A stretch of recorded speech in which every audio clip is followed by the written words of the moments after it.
बातमी एसटी संदर्भातली आहे। एसटी कर्मचाऱ्यांना या महिन्याचा 56% पगार मिळाला। एसटी कर्मचाऱ्यांची ही व्यथा एबीपी माझाने बातमीच्या रूपात मांडली, सरकारला जाब विचारला। अखेर आता सरकारला जाग आली आहे। एसटी कर्मचाऱ्यांचा उर्वरित 44% पगार मंगळवारपर्यंत मिळणार आहे। एसटी कर्मचाऱ्यांच्या पगारासंदर्भात उपमुख्यमंत्री एकनाथ शिंदेंनी राज्याच्या वित्त विभागाच्या सचिवांशी सविस्तर चर्चा केली।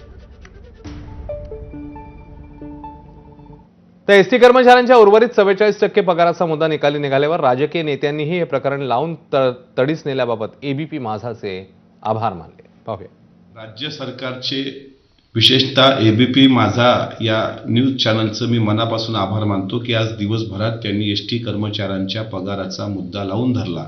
ही कार्यतत्परता नक्कीच महाराष्ट्राने बघितली।